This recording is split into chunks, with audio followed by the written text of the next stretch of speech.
The suffering woman cries out, "What the hell?" Swinging a pick, she desperately wonders how much longer she must toil. Lydia Evanchi, formerly a refined lady, now works brutally in a labor camp. Society judges her as a woman who ruined her fate by obsessing over a man. She shouts, acknowledging her madness for a man who made her blind to reality. The smiling image of Richard shatters, confirming he is the cause of her downfall. Wiping away sweat, she calls herself an idiot for falling for Richard's comfort. She realizes that Richard, controlled by the crown prince, was the worst marriage candidate. Despite being stupid, she held these blue flowers in a grand gesture. The moment she pleaded, "Please marry me," to the indifferent Richard is shown.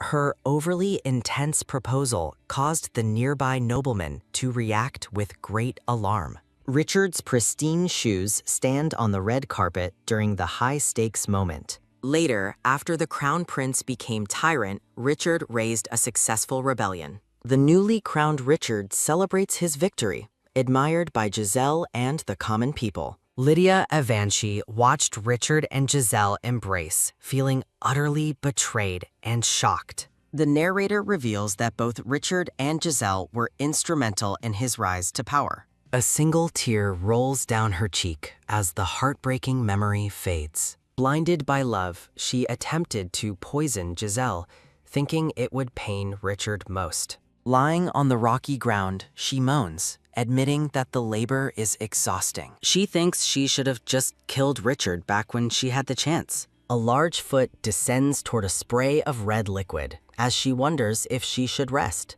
The moment of brutal, deadly impact arrives. Covered in blood across her face and clothes, she stares wide-eyed in horror. Falling onto the rubble, she expresses utter resignation toward her terrible situation. She contemplates the cruel reality of her cursed fate. She lies comfortably, smiling slightly, resigned to her final rest. Closing her eyes, she confirms that she eventually succumbed to an epidemic. Film strips display memories of her life fading into the void. A flash of Richard offering flowers prompts her to question if this is a life review. She desperately shouts, "Ah, stop it!" as the painful memories intensify. Her traumatic memories continue, making her plead for them to stop. Clenching her eyes shut, she wishes intensely to return to a crucial moment. Suddenly, she is startled awake, back in her elaborate blue dress. She looks around the fancy room, blushing slightly in deep confusion. Richard yells at her, surrounded by men in uniform, disrupting her confused state. Richard loudly accuses her of trying to poison Giselle as she clutches a small vial. Her eyes widen in genuine terror as the implication of his words registers. She inwardly rails that the time regression happened immediately after the poisoning attempt. She clutches her head in utter disbelief that she woke up at the worst possible moment. Richard impatiently asks why she is silent and commands his attendants to search her immediately. Giselle intervenes, asserting that she will check the lady herself, preventing the men from touching her. As Richard speaks Giselle's name, Lydia Evanchi observes the pair intently. Richard smiles tenderly at Giselle, instructing her to stay safe behind him because of the danger. Lydia Evanchi suppresses a scornful thought of disgusting while feigning shock at his concern. She turns away slightly, observing the affectionate couple across the luxurious room. Despite the unclear timing, she decides to use this unexpected second chance to fix her life. A sudden, brilliant light explodes through the palace room. She instinctively shields her face from the blinding, overwhelming radiance. Her hand covers her eye as she adjusts to the shocking revival. Richard and Giselle stare at her reaction as Richard starts asking what she is doing. With a sinister smile, Lydia Evanchi acknowledges that she has finally come to her senses. Her eyes burn with determination and intensity. A streak of dirt remains on her cheek. Lydia Evanchi stares forward with renewed, resolute focus. Richard, Giselle, and the accompanying guards watch her intently from the doorway. Lydia Avanci thinks frantically that if they search her, the poison will be discovered. Faking tears and distress, she claims Richard misunderstands and the poison was for killing herself. The dark-coated officer scares, surprised by her desperate, theatrical statement. She decides to lean into the rumor of her obsession and claims suicide because her fiancé was stolen. A third party observes Richard reacting in panic, realizing a death would hurt his public standing with the marquisate. She swiftly raises the small vial to her mouth as everyone reacts in shock. Richard's men rush toward her, shouting to catch her immediately. Lydia Avanci drinks the poison, falling backward, sealing her fate with a cry of alarm. Another person enters the room, apologizing for coming in without invitation since he received no answer. The man in the dark coat looks on, his expression serious as the scene unfolds. Blood trickles from her mouth as she collapses, confirming she consumed the poison. An officer tries to restrain her as she falls to the floor. The man in the dark coat catches her just before she hits the ground. He holds the collapsed Lydia Avanci securely in his arms. Sitting on the floor, the man in the dark coat cradles the unconscious Lydia Avanci. He internally questions how she knew his family name, Byron, as other officers rush in calling for the captain. 3 officers approach, visibly stunned by the chaotic scene. The man in the dark coat, holding Lydia Avanci, thinks thankfully that nobody else heard her mention the name Byron. A closer view shows the blood on Lydia Evans' mouth as she lies unconscious. A maid tells another maid that not only did Lydia Avanci collapse, but Sir Arsene personally carried her away. Arsene Edis is introduced as the captain of the Black Wolf Knights and the Empire's strongest knight, who contributed greatly to Richard's rebellion. Rumors spread that Arsene loved the Emperor's ex-fiancée, while Arsene stands in Lydia's room at the Avanci Marquisate. Arsene thinks that since he brought her here, rumors about them must be spreading everywhere. He sits beside the unconscious Lydia Avanci, looking down at her. Arsene accepts the attention, prioritizing figuring out why she mentioned Bayern to eliminate potential threats. Arsene recognizes Bayern as a ducal house wiped out for treason. Bayern is revealed as his true, hidden surname, which he must never reveal. Lydia Avanci stirs, groaning, "Ugh," while resting on the bed. Arsene thinks that Lydia Avanci feels cold despite the warm room. He wonders why the house staff are not taking care of the sick patient. Arsene sighs, commenting that he came to monitor her, but ended up having to nurse her. Her hand reaches out in the darkness, weakly asking for water because she is thirsty. Arsene stands over her, asking if she is finally awake. Lydia Avanci looks up at Arsene, who stands close with his arm around her. Arsene hands her a glass of water, and she says thank you. She sips the water gently, recovering her strength. A surge of resolve washes over her, declaring she will live properly now that she's come back from the dead. Holding the glass tightly, Lydia Avanci looks determinedly ahead. Her plan is revealed. First, save the people from the labor camp, and second, get revenge on Richard and Giselle. Lydia Avanci asks Arsene why he is still at her side, beaming cheerfully. Arsene, confused by her demeanor, asks if she remembers what happened yesterday. She replies with a smile, innocently asking, "Yesterday?" Lydia Avanci continues to laugh charmingly. Arsene stares at her with a doubtful expression. Lydia Avanci, smiling, asks Arsene if he will believe the truth if she tells it.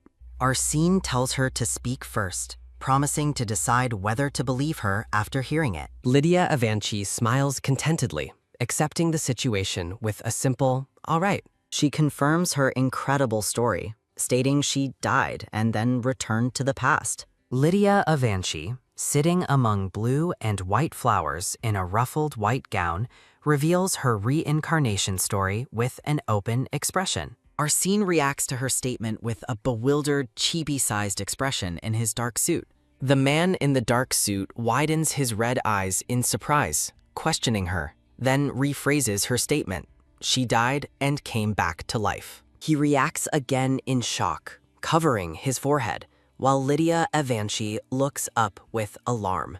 Lydia Avanci opens her mouth in a wide expression of fear or confusion. She sits on the bed and reveals she knows the location of Byron and Nella, while Arsene eyes her with suspicion. Lydia Avanci faces Arsene in her white dress, who stands with his hand clenched by his side.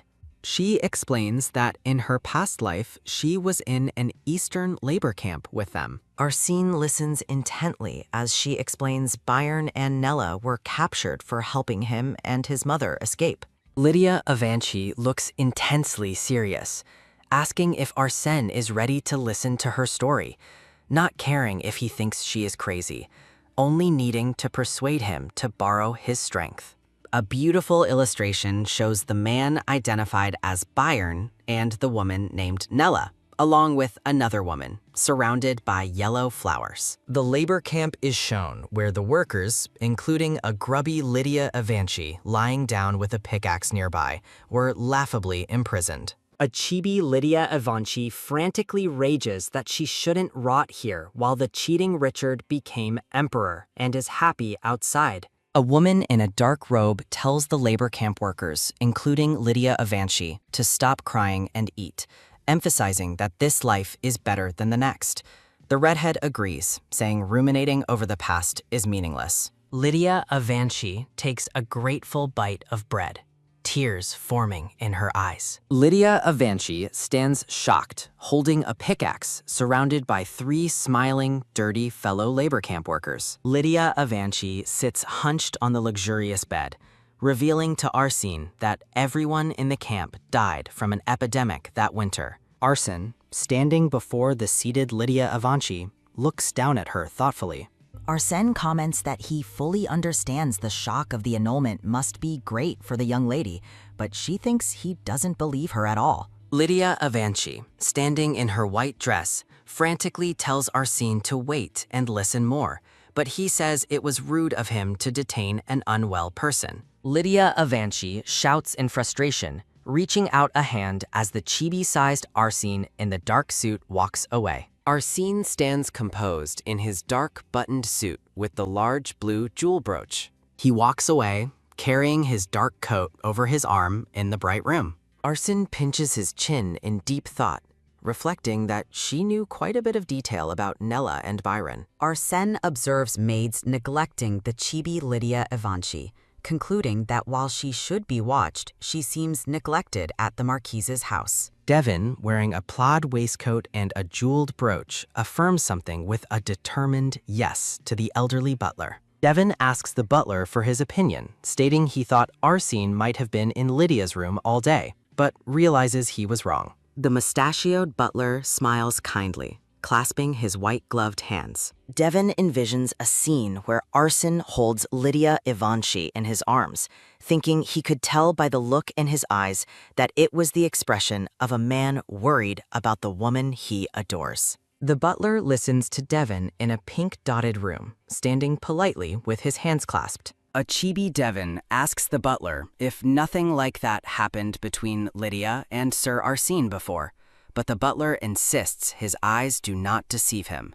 Devin, leaning against the window, looks thoughtful, admitting he considered letting her die since she disgraced the family. He commands the butler to put Lydia under house arrest and take good care of her, smiling with a dark resolve. Devin thinks that, although it's regrettable, he admits Lydia has a good eye for men. 1 week has passed since the suicide commotion, and Lydia Avanci sits writing with a feather quill, wearing a lavender and white dress. A close-up shows her plans on paper, outlining a choice between Plan A to meet directly and go east together, or Plan B to act separately. Lydia Avanci raises the feather quill, closing her eyes in concentration. A man in a white shirt and black vest extends a document toward Lydia Avanci, who looks surprised. Lydia Avanci reads the document, confirming the marriage match is now with Count Mond. She shouts, enraged and flustered,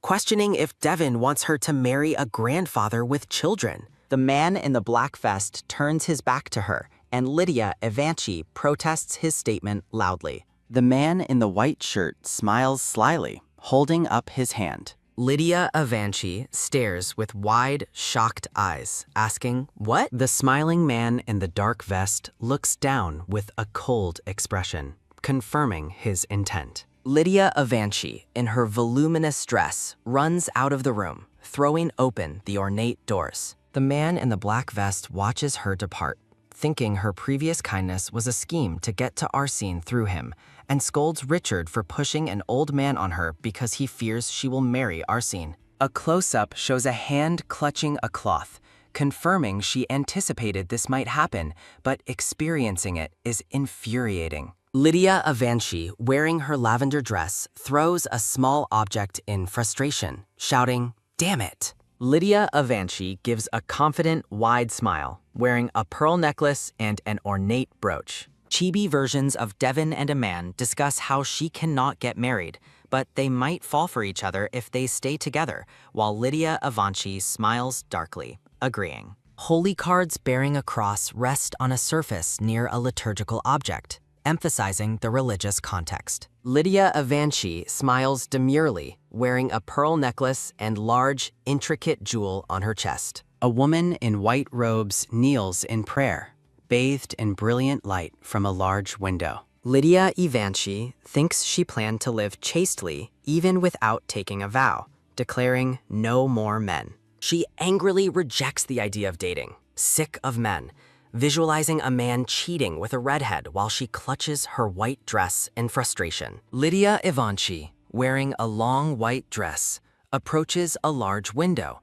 Deciding if the door is blocked, she will go out through the window instead. She looks over her shoulder, smiling playfully in her ruffled white dress against a blue backdrop. Arsene, dressed in his waistcoat and dark suit, sneaks through the Marquis family garden, thinking he knows sneaking in is bad, but formally visiting would cause an uproar. A chibi Arsene looks annoyed, reflecting that the gossiping rumors about him and the Marquise's daughter mean he has no choice but to sneak in. Arsene looks serious and determined, framed by dark blue leaves. Arsene confirms he sent someone to the eastern region who reported the existence of a labor camp there. Arsene stands outside a building, resolving that he must get a proper explanation from Lydia Evangeline today. He stops abruptly, eyes widening in surprise, as he notices something disturbing.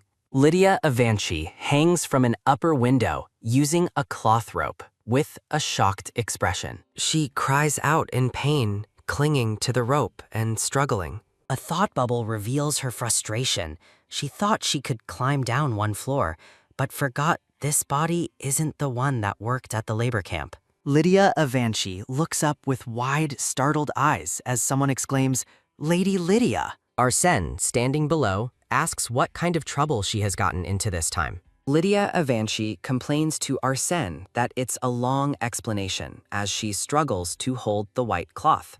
Arsene tells the struggling Lydia Avanci to ignore the explanation and just jump down, surprising her. Arsene catches Lydia Avanci in his arms, holding her close as she winks playfully. Holding her tightly, Arsene tells her to bear with the uncomfortable position for a moment. Lydia Avanci, held in his arms, asks if they are going up and suggests he put her down for a moment. She blushes slightly, questioning if he means her when he asks, "Me, you mean?" Arsene adjusts his collar, saying asking to be put on the ground shouldn't be a difficult request. Arsene carries Lydia Avanci in his arms, and she stares with wide eyes, shocked by the intimate position. A close-up shows Arsene's hand lifting the fabric of her dress, and a thought bubble reveals he misunderstood her request, thinking she asked him to pull down her skirt. His hand brushes her bare skin, making her flinch slightly. Lydia Avanci is held against Arsene's chest, thinking his hand keeps brushing against her bare skin. Lydia Avanci shouts to Arsene that someone seems to be coming their way,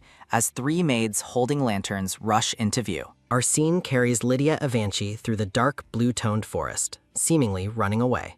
Arsene thinks, blushing, that asking to be put down meant this, implying she wanted to be carried. Arsene turns his back to her, ordering her to get on his back, startling Lydia Avanci. Arsene tells her he will get her out, confirming he knew she was trying to leave the Marquis estate. Lydia Avanci tells Arsene, as she holds on to him, to hold on tight and not worry, because she actually has pretty good arm strength. The pair speed away in a blur of blue energy, moving so fast she questions if that is even a speed a person can run at. Lydia Avanci screams in fear, struggling to hold on as Arsene climbs over the wall carrying her. She looks down from a terrifying height, wondering why he told her not to scream, realizing he planned to jump down from this distance. A horse stands calmly beneath a bright full moon among tall, dark trees. Arsene carries Lydia Avanci, who clings to him, asking if he plans to strangle her to death. He stops the horse, asking why she was sneaking around. She explains openly coming would spread rumors, and she suggests he drop her off at the temple since rumors are already spreading. Arsene looks serious and firm, telling her she won't be going to the temple. She questions his refusal, looking confused in the dark forest. Arsene explains that she claimed to have met him in her past life, but she clearly doesn't know him very well. Arsene smiles darkly, asking if she truly thinks he would easily let go of someone who knows his secret. Arsene, as a young boy, remembers his mother's last word, son. He recalls his mother's final instructions, hide your true identity and trust no one. Arsene recalls his 9th birthday when his entire family was falsely accused of treason by the late emperor, losing his grandfather and father as their house burned down in flames. Against fire, the narrator reveals few household members survived the catastrophe. The surviving boy officially took the identity of Arsene Edis. Adult Arsene stares grimly, recalling his past identity forged in darkness. Lydia asks Arsene if her presence constitutes a kidnapping, which he confirms. Arsene demands restraint, while the shocked lady questions the command. Challenging him, she asks if he will kill her, receiving a cold affirmation. The smiling woman looks bright and cheerfully unconcerned. Lydia claims the terrifying situation is wonderful, confusing Arsene's internal assessment. She asserts her value, stating he needs her for control of the Marquisate borderland. Arsene reveals the king already promised him the land through the young Marquis. Laughing, she cynically questions the king's promise-keeping ability. Arsene looks furious as the small woman clarifies she isn't proposing marriage now. The surprised woman gasps, eyes wide with alarm. Arsene confirms he will proceed with his plan to help her. She winks playfully, asking him to explain his method of assistance. The lady uses his death threat as leverage, claiming she will use future knowledge instead. Arsene dismisses her talk of future knowledge as nonsensical rambling. Narrative text argues overthrowing the current emperor is impossible and promises are meaningless. Arsene internally judges her trustworthiness based on her reincarnation claims. Despite her strangeness, he agrees to cooperate, deciding proximity allows surveillance. Lydia suggests they visit the temple, prompting Arsene to question if she seeks absolution. The laughing woman lies back among flowers as Arsene stares on with displeasure. A voice questions her suitability as a priest since she refuses to confess. Smiling, she extends her hand down towards the man holding a cross accessory. Arsene pulls on the shawl surrounding the chibi woman, looking displeased. The knight asks if they can now relax the strict constraints since they are allies. Lydia looks bewildered, questioning the nature of her current attire. The man looks serious while the woman remains startled by the situation. Since the dormitory lacks proper clothes, Arsene instructs her to sleep here tonight. Sitting on the bed, she asks if he means she should sleep in his private bedroom. Laughing vigorously, she politely declines, offering to move to the guest room. Arsene quickly puts his hand out, firmly stopping the small woman's movement. The woman's cheeks flush, registering surprise at the forceful touch. Arsene looks knowingly at her, introducing a counterpoint. Looking up at him, she nervously clarifies if they will share the bed.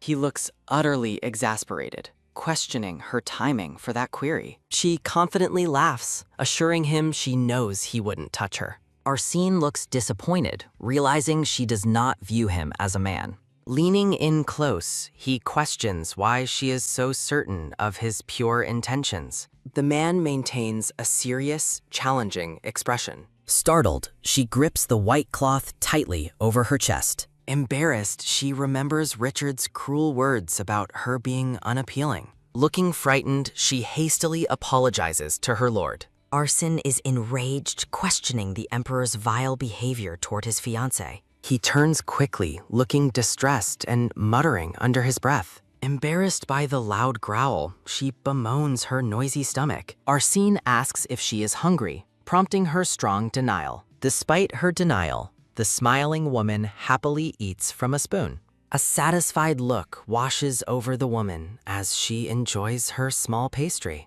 The miniature woman asks her partner about the definition of a winter rabbit. Lydia Avanci smiles with mischievous intent, wearing a pearl necklace and an ornate green brooch. Lydia Avanci hears a small thought bubble debating whether she and Arsene might fall for each other, even if they don't marry. Religious cards rest next to a stone relic, symbolizing the upcoming vow. Lydia Avanci beams confidently, wearing a lavender gown with a large green jewel brooch. A woman in white kneels and prays, surrounded by glowing light within a cathedral setting. Lydia Avanci mentally confirms she was planning to live chastely even without the vow, declaring no more men. She mentally screams that men are all the same, remembering how people cheat, and she is sick of dating. Lydia Avanci, in a simple white dress, runs towards a large window, deciding to go out that way since the door is blocked. She looks back over her shoulder with a cheerful smile in her white ruffled dress. A man in a burgundy vest and suit sneaks through the Marquis family garden, thinking he must avoid an uproar from a formal visit. The man internally notes that gossiping about him and the Marquise's daughter will be rampant, forcing him to sneak in. The man stares intensely, partially hidden by dark foliage in the garden. Text indicates that after sending someone to the eastern region, a report confirmed the existence of a labor camp there. The man walks through the garden entrance, resolving that today he must get a proper explanation from Lydia Avanci. He stops abruptly, eyes wide in surprise. Lydia Avanci hangs from the window, and Arsene is below her, surprised by the sudden action. Lydia Avanci cries out in pain, clutching the white fabric. She mentally realizes she can't climb down one floor because she forgot this is not the body that worked in the labor camp. She looks up, startled, as someone shouts, "Lady Lydia!" Arsene, dressed in his dark suit, asks what trouble she has gotten into this time. She holds on to the white cloth while he looks up, saying it is a long explanation. Arsene tells her to forget the explanation and just jump down, causing her to look shocked. Arsene catches her in his arms, holding her close as she winks playfully. Arsene holds Lydia Avanci securely, asking her to bear with the uncomfortable feeling for a moment. Lydia Avanci asks him to put her down for a moment because they are moving upward. She blushes slightly as Arsene questions if she is talking about him. Arsene adjusts his collar, saying asking to be put on the ground shouldn't be a difficult request. Arsene carries Lydia Avanci away, and she stares wide-eyed in shock. He lifts her skirt slightly, having misunderstood her request, thinking she asked him to pull down her skirt. Arsene's hand gently touches her bare skin, causing her to flinch slightly. Held close to his chest, Lydia Avanci thinks his hand keeps brushing against her bare skin. Lydia Avanci yells that someone seems to be coming as 3 maids rush toward them. Arsene carries Lydia Avanci through the dark forest, stepping carefully. Arsene thinks, while blushing, that asking to be put down meant this, implying she wanted to be carried. He commands her to get on his back, startling her. Arsene tells her he will get her out, knowing she was trying to leave the estate. Lydia Avanci holds onto him tightly, saying she has pretty good arm strength, so she won't fall. They move in a rush of wind, and she questions if this speed is even possible for a person. Lydia Avanci screams, wondering how he is climbing over the wall while carrying her. She looks down in terror, realizing he intended to jump from this height. A full moon shines over the dark, desolate forest where a horse stands tied. Lydia Avanci asks Arsene if he plans to strangle her to death while holding her so tight. Lydia Avanci asks why he was sneaking around. She explains openly leaving would cause strange rumors, and since rumors are already spreading, she asks him to drop her at the temple. Arsene tells her firmly she won't be going to the temple. She questions his refusal with a worried expression. Arsène, facing away, says she claimed to have met him in her past life, but she doesn't know him very well. He smiles menacingly, asking if she thinks he would easily let go of someone who knows his secret. A young Arsene remembers his mother's final word, son. The young Arsène is told to hide his true identity and trust no one. He recalls the family tragedy on his 9th birthday, when his entire family, the Bayern Duke House, was falsely accused of treason, resulting in the loss of his grandfather and father amid the fierce flames. Devon agrees to the plan, stating he will not oppose it if Sir Arsène agrees. Devon mentally plots that Lydia can quit the priesthood later, and falling for Arsène is all that matters. Lydia Avanci, held by Arsène, mentally concludes that once they suffer through the harsh frontier, she will rely on him. Devon smiles slyly, approving of his sister's departure. Lydia Avanci reacts with shocked disbelief as Devon orders her not to take anything from the mansion with her. Devon explains that she must live cleanly as a priestess, but concedes she may take a few clothes for the cult. Devon turns away, calling his brother a petty bastard for enforcing such a rule. Devon smiles while holding a cup, discussing the move with Arsène, who listens intently. Arsène sips his tea, stating he wouldn't call the temple close, thinking it would be good to have one in the frontier. Arsène asks the man with him if he agrees his sister is quite the beauty, despite being his sister. Arsène expresses worry that some useless rascal might try to court her at the frontier. Arsène thinks that if Lydia seems lonely, he should comfort her first, since who else would she rely on but him? Arsène and Devon sit facing each other, discussing their intentions in the opulent room. Arsène internally questions Devon's character, wondering if the young Marquis was always this way, deciding he knew Devon was ambitious, but thought he was at least somewhat decent since he fought alongside the Emperor. Arsène reflects on the black crack in the ground, thinking the young lady was right about one thing.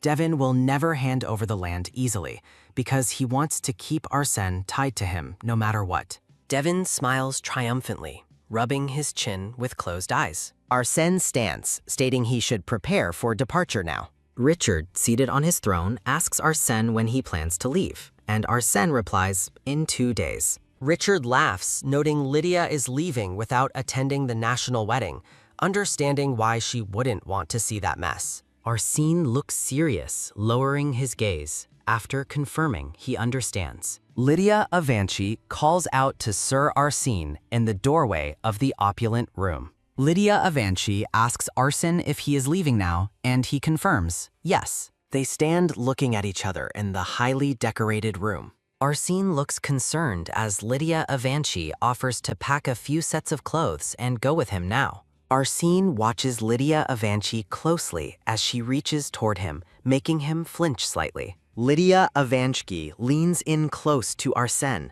whispering that something has come up.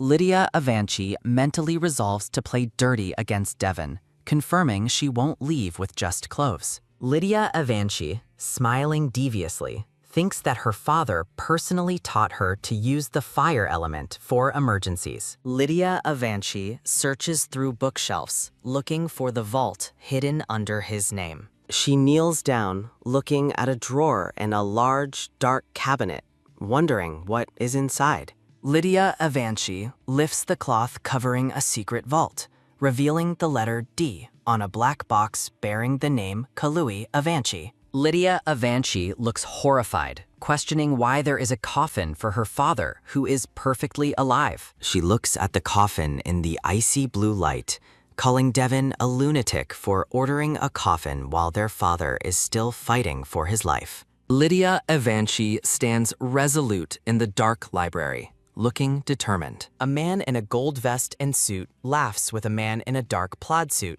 thinking Devon certainly doesn't deserve to be treated like this by his own son. Lydia Avanci stands in the library, looking defeated after realizing Devon always supported them, thinking father valued family above all else, but resolves that no matter what, this coffin will never be used. Lydia Avanci stands dressed in a white gown and blue shawl in the library, floating slightly above the floor. She moves books on the shelf, searching diligently for the safe. Lydia Avanci finds a small wooden box and exclaims, "Found it!" She holds a small book and opens the box, revealing a pile of sparkling diamonds inside. A scene shows Lydia Avanci's father telling her about the safe just as she was leaving for the capital, suggesting she use the contents if she ever needed to.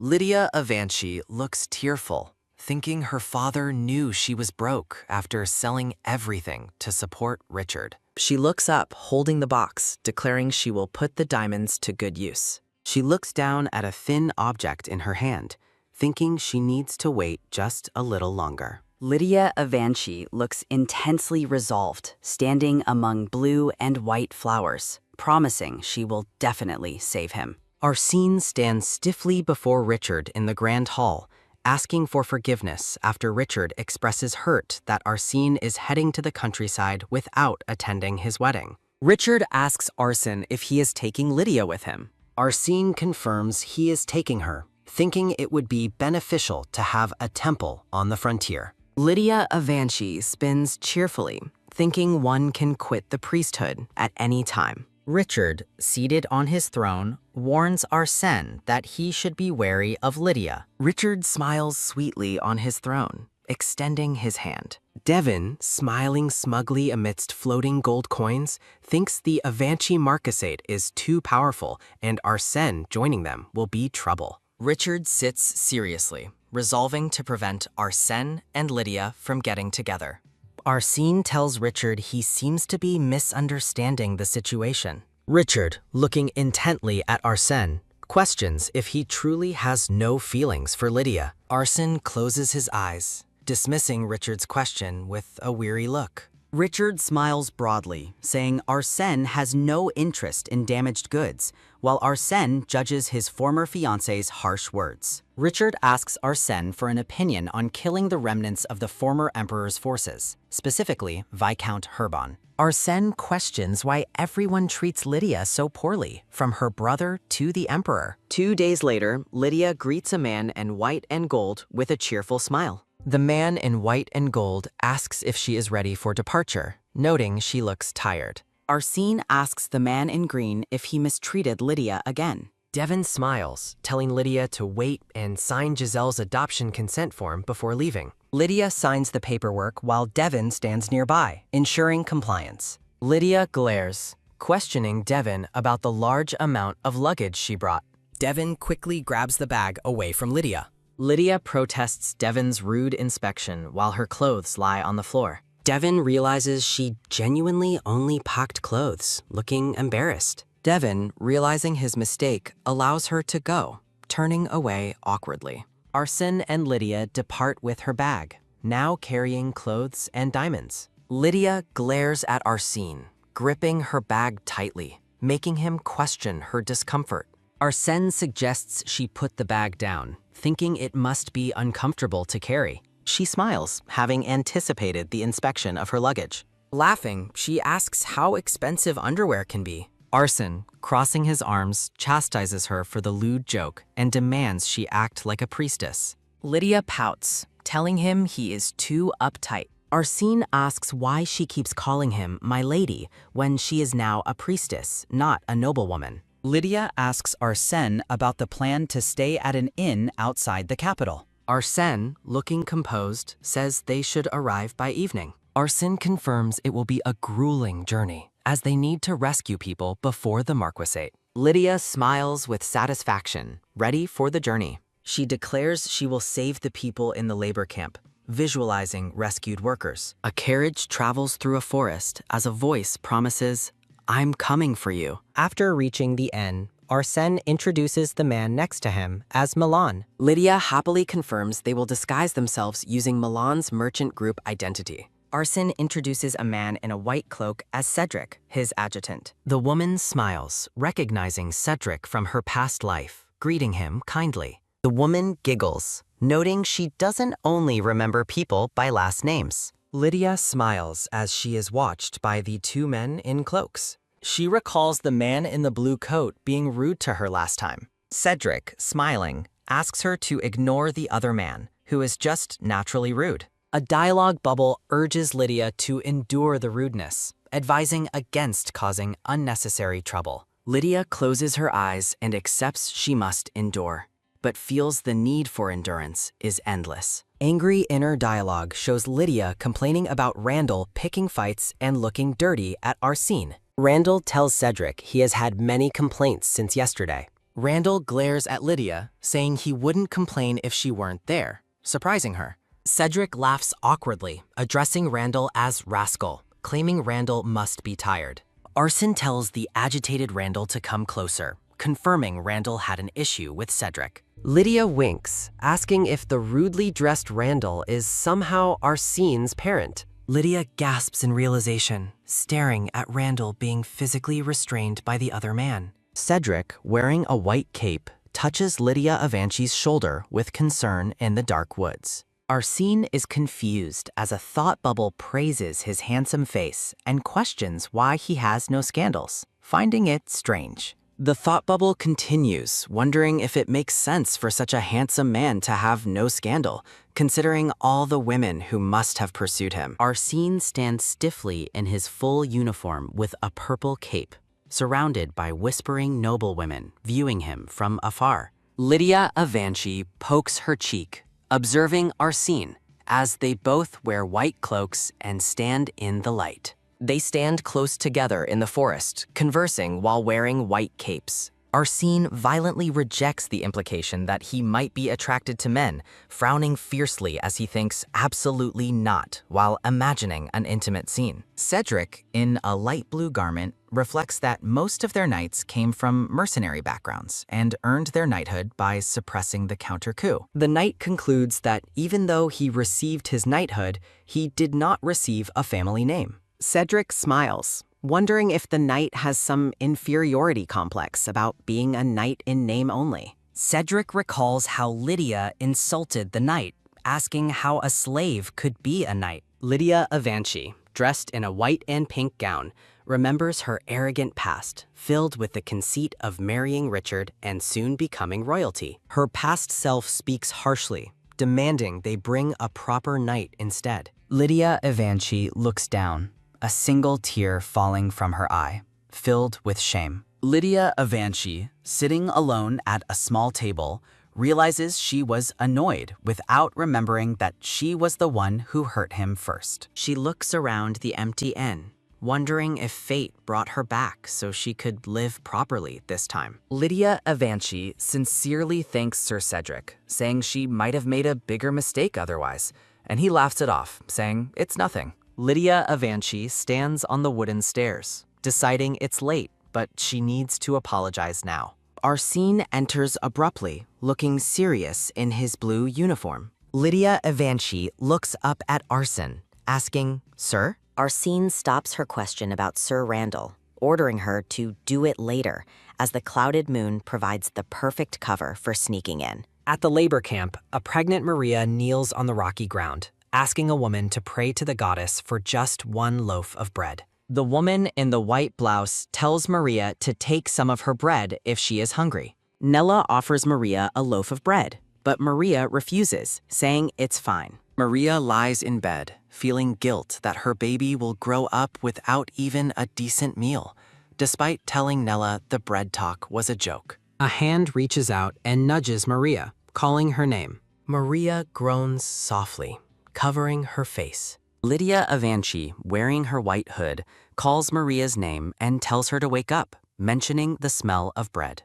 Maria stirs, rubbing her eyes, questioning if it is Nella. Maria looks distressed, realizing she lied when she said the bread talk was a joke. Maria sits up, looking at Lydia Avanchi with a confused, "Huh?" Lydia Avanchi holds up a finger, shushing Maria, urging her to take the bread and follow quietly. asking who she is. Maria stares at the sugar-covered bread, looking stunned. Maria asks Lydia Evanchi if she is a messenger of the goddess. Lydia Evanchi smiles demurely, clarifying she is a priestess, but not a messenger. Lydia Evanchi explains she came to take Maria because she received great help from her in the past. Lydia Evanchi stands over Maria, who sits on the bedding, beckoning her to come along. Maria nods in stunned agreement. Lydia Evanchi, outside the camp, questions if the others can come too, as running hoofbeats sound. Lydia Evanchi is reassured that Byron and Nella are already over there, showing the pair embracing a man in a white cloak. The rescued Maria recognizes the person in the white hood, thinking that's the person those two were desperately searching for. Maria, standing with Lydia Evanchi, names the person in the white hood, Sir Arsene.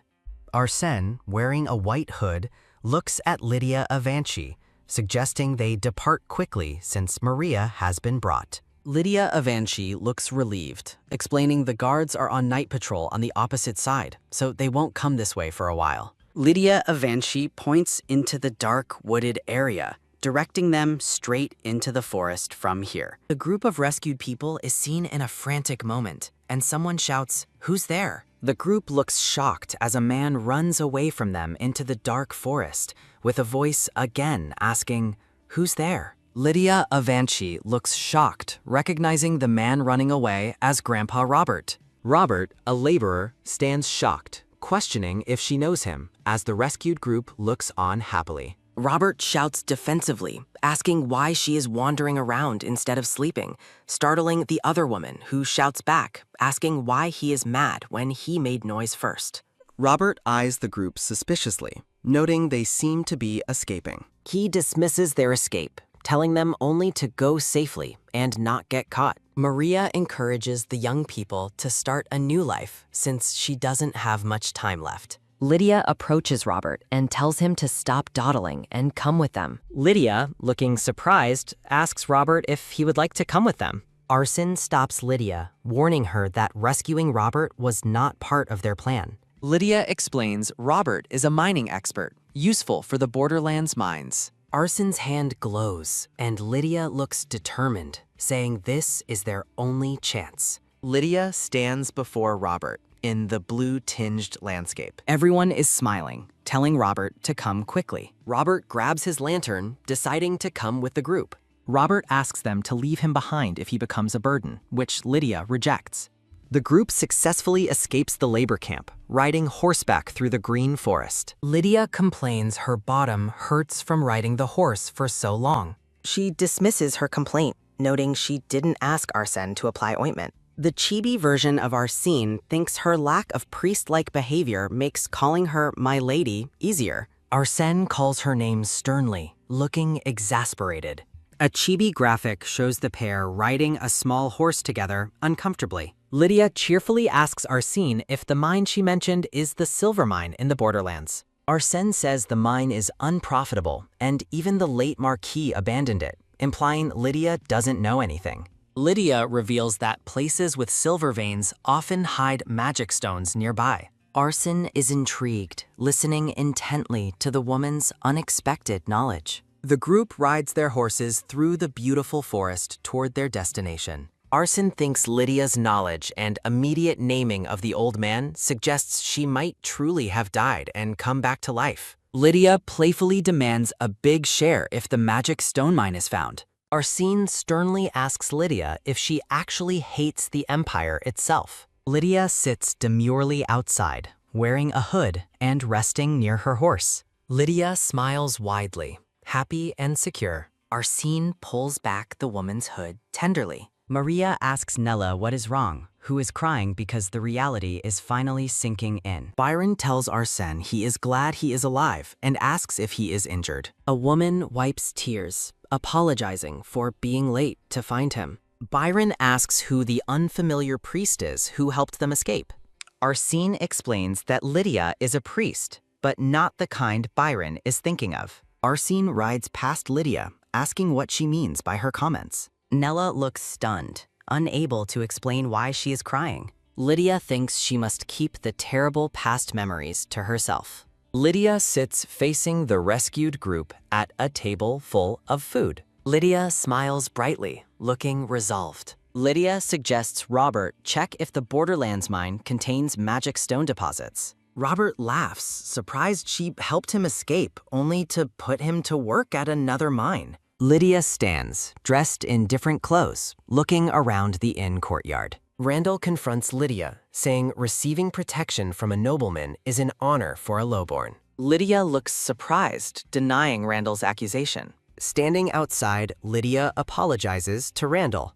Randall is shocked, questioning why she looked down on him because of his status. Lydia smiles awkwardly, asking if Arsène told her to apologize. Randall, looking serious, says he will not force her forgiveness. Lydia looks surprised, questioning why Randall is apologizing if he doesn't need her forgiveness. Lydia smiles awkwardly while standing near Randall, looking at the village. Lydia Avanci looks genuinely happy and bright, smiling radiantly in her white shirt and purple skirt.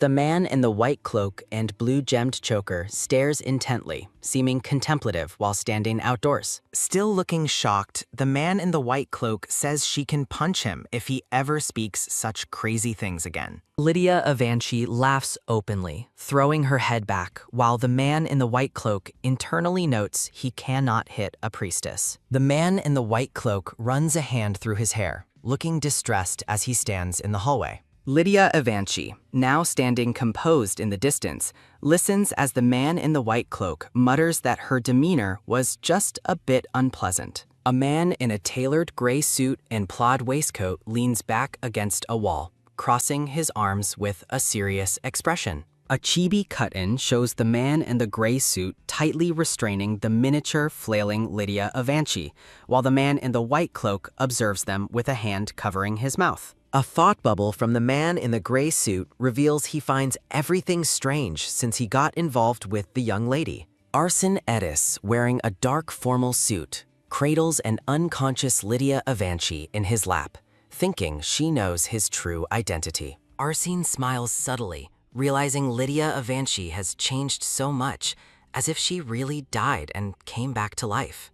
The man in the gray suit leans against the doorframe, arms crossed, looking thoughtful as a soft tap sounds. The man in the gray suit continues to lean by the doorway as Lydia Avanci, facing away outside, realizes he is no longer the arrogant Lydia Avanci of the past. Giselle sits at a table with a woman in a brown vest and a man in a blue cape, all laughing pleasantly during a social gathering. Lydia Avanci smiles demurely in a close-up, wearing a dark necklace and framed by pink flowers. Lydia Avanci laughs brightly, wearing a purple and white off-the-shoulder dress and a dark layered necklace. A close-up shows the extravagant red and gold uniform of Richard, fastened with a large jeweled ruby brooch and golden chains. A chibi version of Richard wakes up abruptly in bed, looking tired and rubbing his eyes. A man in a white shirt and dark trousers descends wooden stairs, rubbing his face in a tired gesture as he looks toward the woman below. The man in the green vest laughs with the woman in the light blue shirt, stating that the situation feels like a dream and he couldn't sleep well. Standing at the bottom of the stairs, the man in the white shirt realizes the people he thought he would never see again are alive right before his eyes. A fist clenches tightly as the man in the white shirt thinks he might never have met them otherwise. The man in the white shirt stands pensively, touching his chin, while Lydia Avanci yawns behind him, thinking she hasn't even thanked him yet. A chibi rendering shows the man in the white shirt looking startled while the miniature Lydia Avanci sits rubbing her eyes sleepily. Lydia Avanci, looking tired and rubbing her eyes, asks the man in the white shirt why he is looking at her since she is so sleepy. Lydia Avanci looks up at the man in the white shirt, asking what is on her face since he is staring at her.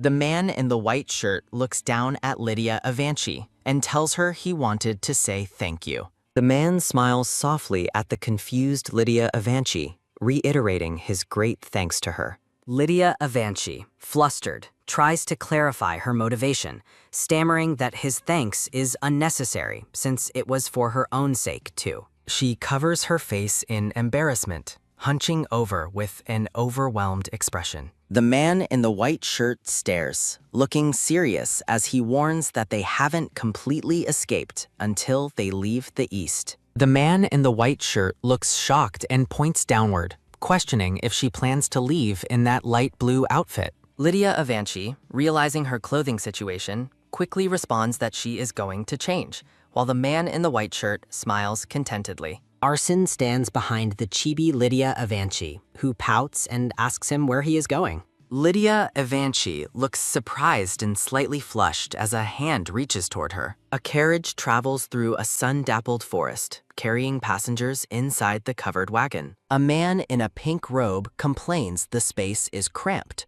while the gray-vested man and the woman in purple shush him. Lydia Avanci, riding a horse in a white hooded cloak, calls out to Malin, the man in the plaid cap and trench coat.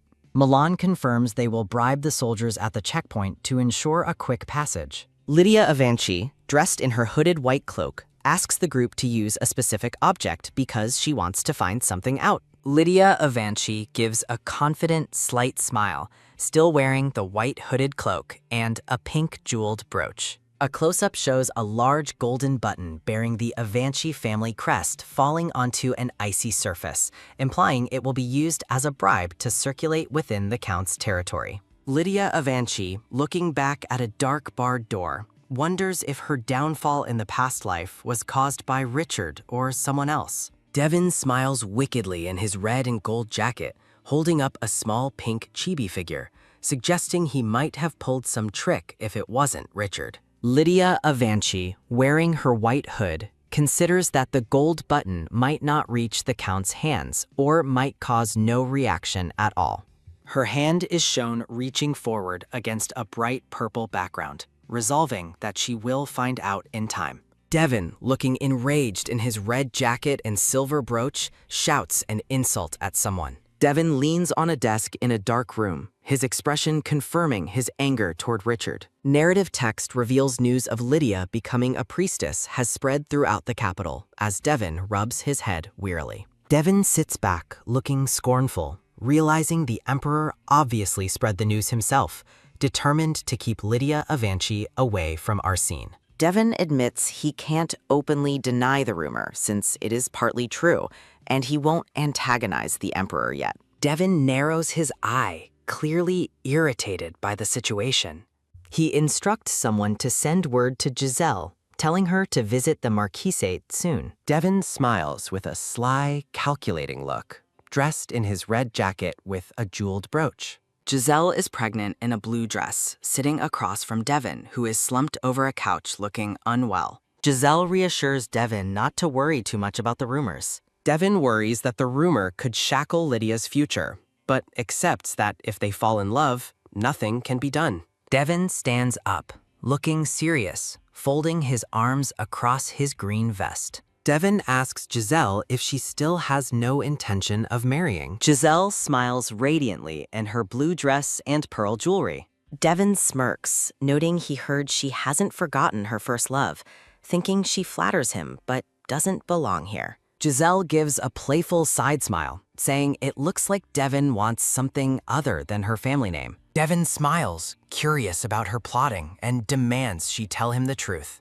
Giselle replies that her first love is an excuse. She simply doesn't want to marry, then asks what he wants. Devin, looking intensely at her, asks if she would accept his second child as heir if she remains unmarried. Giselle considers the offer, finding it quite tempting. Devin leans over the table, extending his hand toward the teapot as he waits for her answer. Narrative text describes the group quickly leaving the east and joining the knights heading for the Marquisate, showing a covered wagon and knights in white cloaks. Lydia Avanci, draped in a white cloak, sighs dramatically, claiming she is exhausted. She relaxes, thinking she can finally relax a bit now. Lydia Avanci is suddenly jostled forward, questioning what happened. A hand quickly reaches out and grabs her, breaking her fall. Lydia Avanci is held up, saying "th," before realizing she's caught, and thanks Sir Randall.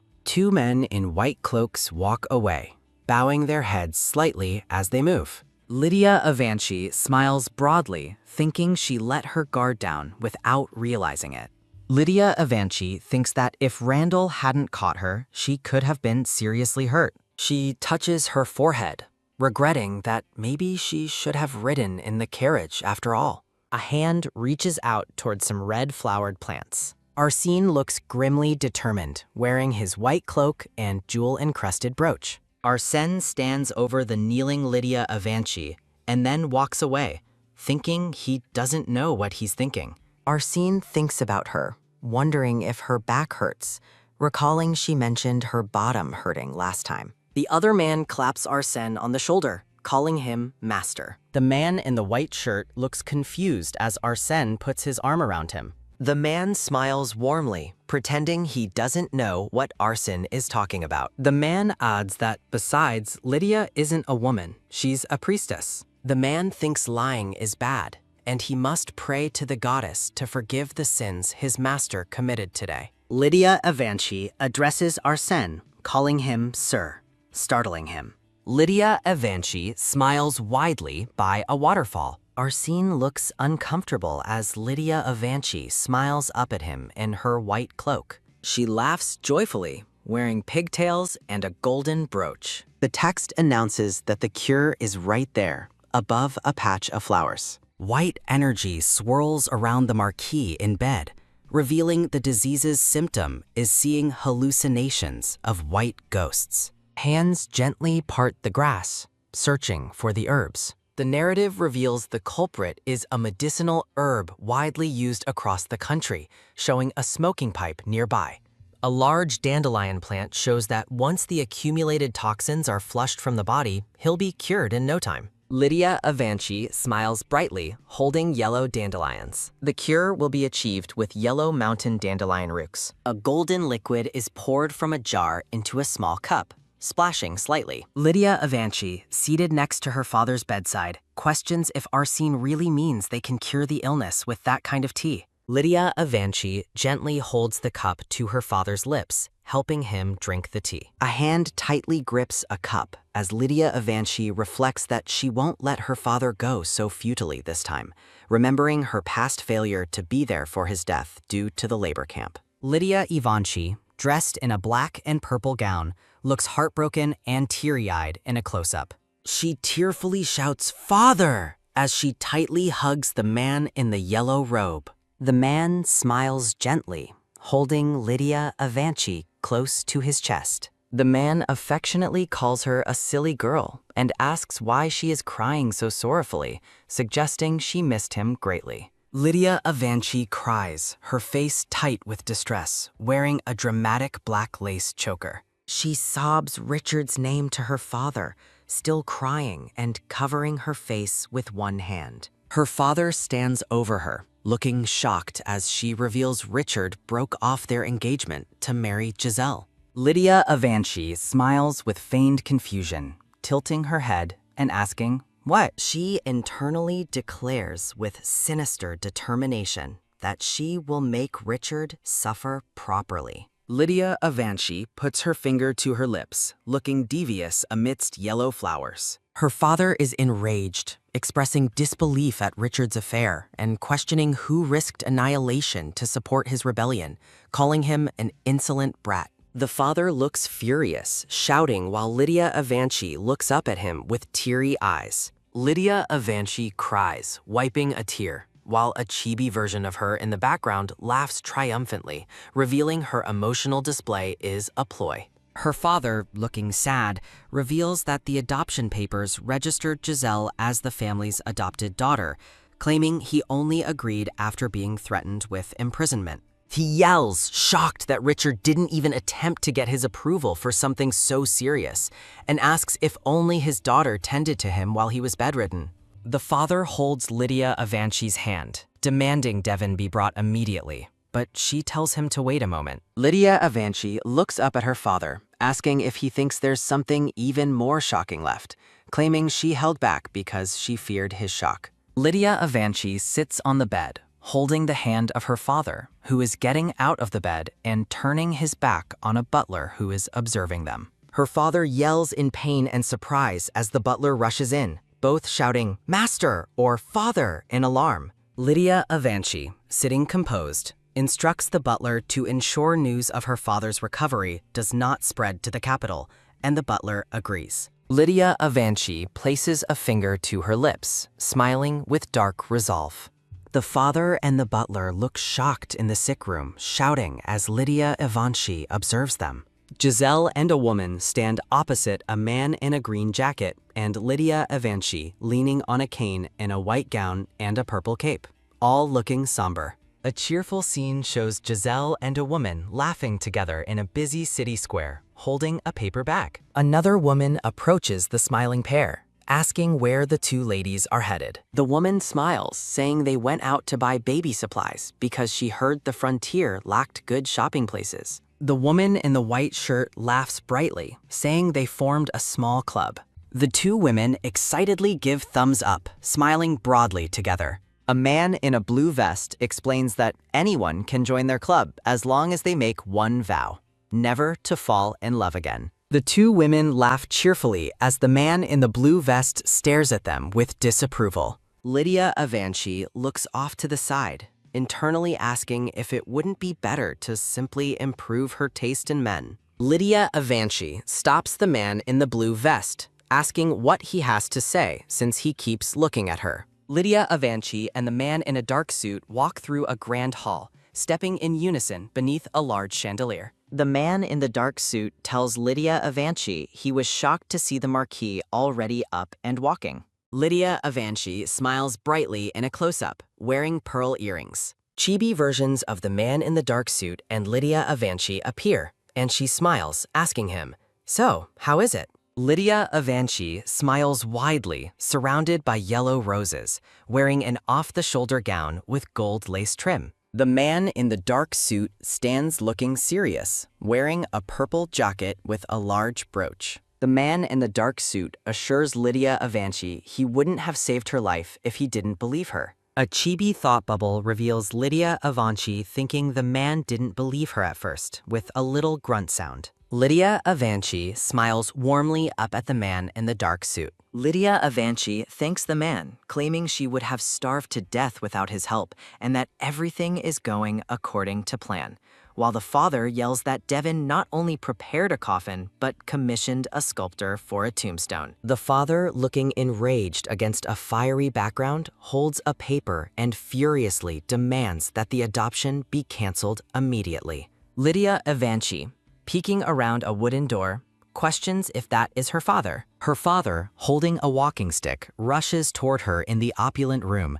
exclaiming that everything she said was true about the ungrateful wretches. The father holds a crumpled paper, specifically expressing anger toward Giselle, stating she should never have betrayed him. Lydia Avanci watches as the father talks to the butler, who confirms the father's statement with a puff of air. Lydia Avanci smiles deviously at her father, suggesting that Giselle would never have made such a decision alone, implying Richard must have had a hand in the adoption. The father cries "Ha!" in anger and declares he cannot stay still any longer and is heading to the capital at once, as Lydia Avanci observes his reaction, shocked. The father, wearing a blue jacket, pats Lydia Evans his head, saying since she has healed him, no problems remain. Lydia Avanci blushes slightly as her father lovingly strokes her cheek. The father holds his hand over his mouth, claiming that since Lydia Avanci has become a priestess,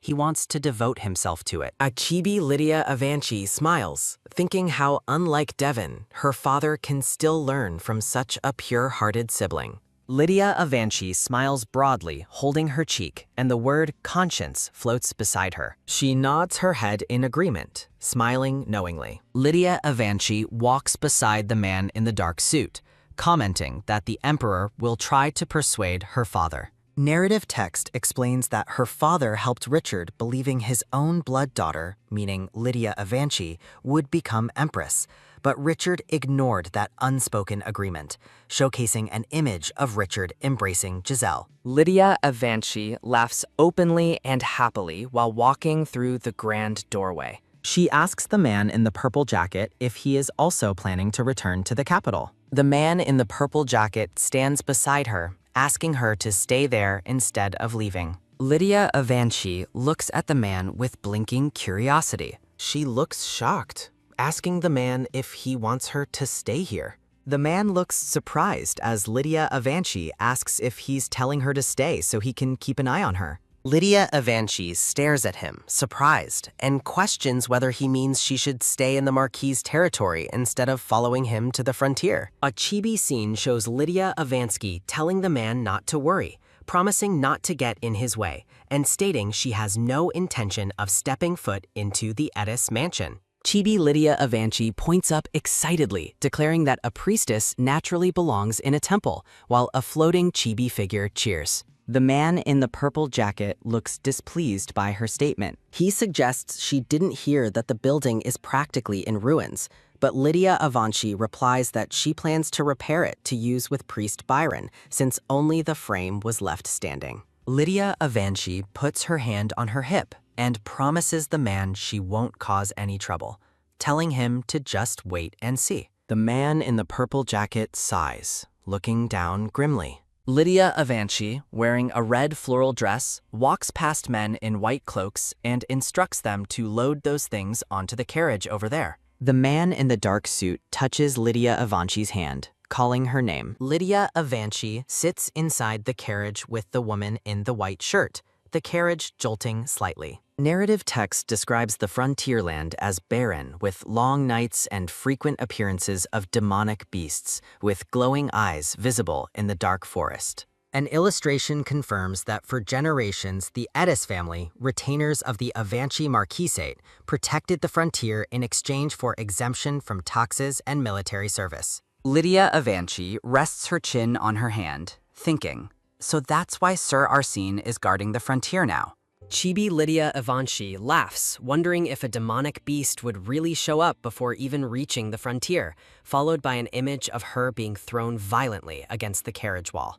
A huge centipede-like demonic beast attacks the group, and a man shouts for everyone to prepare to attack. Lydia Avanci screams in terror, covering her face as she falls to the floor, thinking, "Speak of the devil," after asking about the beasts. The woman in the white shirt frantically calls Nella, Nella, urging her to stay with her, while another woman groans nearby. Lydia Avanci holds the woman in the white shirt, pulling her close and commanding the men not to let the beast get near the people, telling them to drive it this way. A pregnant woman calls out, telling the others to hurry toward her in the open. Lydia Avanci holds the woman tight, calling her Maria and asking why she is there, as red energy surrounds them. Lydia Avanci embraces the woman tightly in the rough terrain. Lydia Avanci falls down, thinking her legs won't move, and she wonders what to do.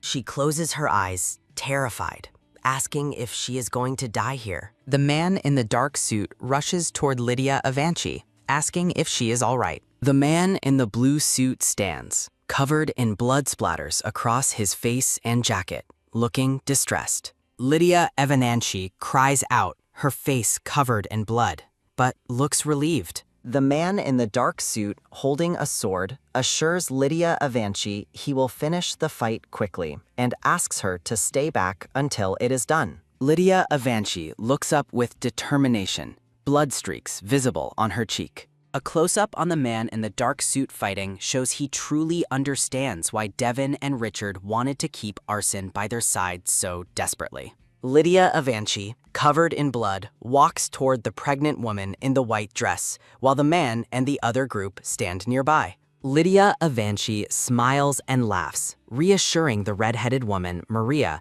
that the blood is the demonic beast's, not hers, explaining it's splattered on her. Maria tells Lydia Avanci she is glad she's unharmed, but that the blood is still a problem, instructing her to wash up and change as soon as they finish here. Lydia Avanci smiles contentedly, feeling refreshed after being washed. She tells Maria that thankfully there was a stream nearby and asks if they should wash her old clothes too. Maria looks shocked, holding Lydia Avanci's blood-splattered dress. Maria reacts strongly, realizing the knights must be covered in blood too, and will need to wash as well, with several shirtless men shown cleaning up.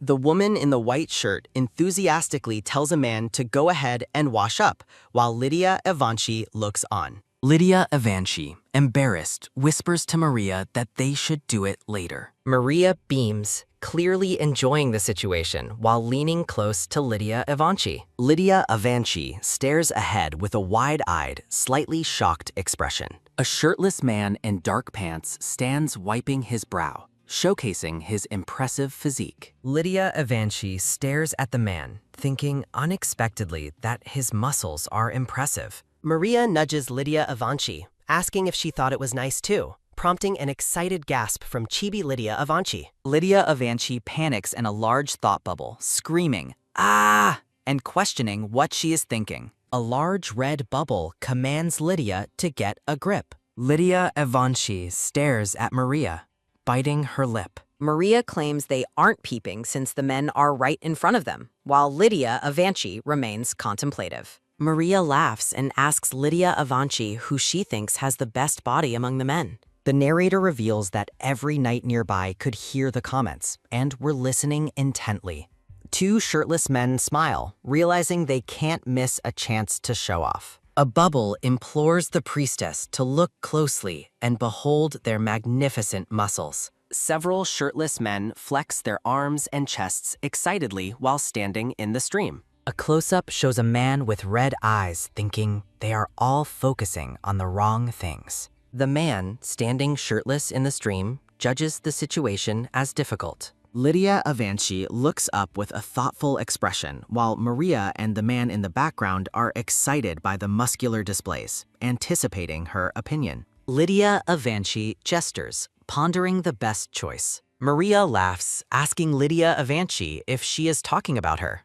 Four shirtless men glare intently at the central man, thinking they suspected it would be a unanimous vote. The central man, looking pleased with himself, shouts, "All right." A shirtless man looks over, musing that the muscles are so darn good, and perhaps they weren't seen clearly from far away. A muscled man turns his back to the viewer, saying, "Pew," and boasting that real combat muscle matters, then taunting the onlookers that they are jealous. A man with narrow eyes internally wonders if they like muscles like that. The man continues to ponder what part they find appealing, asking if they simply like ruggedness. Lydia Evanchi thinks that if ruggedness is their preference, why did the man stare at her body so intently, concluding she assumed he would choose her? The man looks distressed, questioning why he is even bothering with such thoughts in the first place. The man in the blue vest stands in a tent opening, asking the woman lying down how she is feeling. The man sits down, stating he is sorry for delaying their departure because of her, but acknowledges they needed to camp to repair the overturned carriage anyway. He leans in, frowning slightly, saying he couldn't see properly because he shielded her, but she must have been shocked seeing the magical beast die right in front of her. Lydia Evanchi warmly embraces the woman lying down, offering comfort. Lydia Evanchi smiles brilliantly, surrounded by floating pink rose petals. The man in the blue vest, standing outside his tent at sunset, is instructed to take good care of the young lady. The man walks away, internally planning that now that she has seen the danger, if he explains the magical beasts of the frontier in detail, she won't be stubborn about leaving. He approaches a tent where Lydia Evanchi stands talking to another man, thinking the setting isn't a marquis's residence, but is better than a ruined temple, before pausing. Lydia Evanchi turns, looking utterly shocked,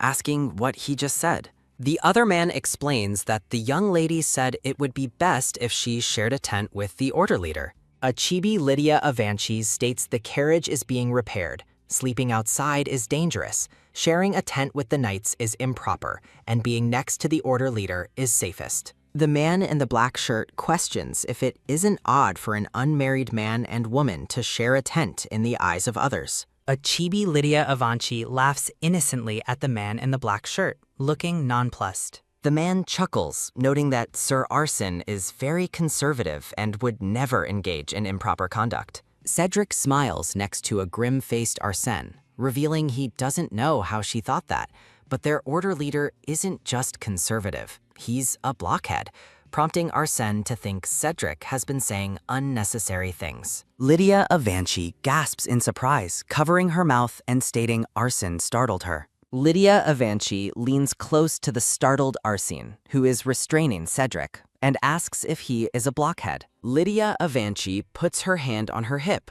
looking suspicious and saying, "Ooh, is that so?" while Arsène thinks she doesn't intend to believe him. She smiles broadly, looking directly at the viewer, confirming she totally believes Arsène. She smiles, telling Arsène that the story is funny and she feels no hesitation about sharing a tent with him. Arsène walks away, looking exasperated, thinking she doesn't believe him at all, while Lydia Avanci laughs happily behind him. Lydia Avanci smiles, telling Arsène she will take the outside of the bed and he should use the inside. Lydia Avanci leans back and asks why Arsène, who is so popular, is intentionally avoiding romance, questioning if it is because of a secret. Richard's internal thoughts confirm her guess is not entirely wrong, admitting a lover might make him unintentionally spill secrets, but he questions what crime the other person, burdened with a heavy secret, would commit. Richard stares intently with his red eyes, looking serious. Lydia Avanci, sitting casually, explains to Arsène that Richard has a body that cannot perform as a man.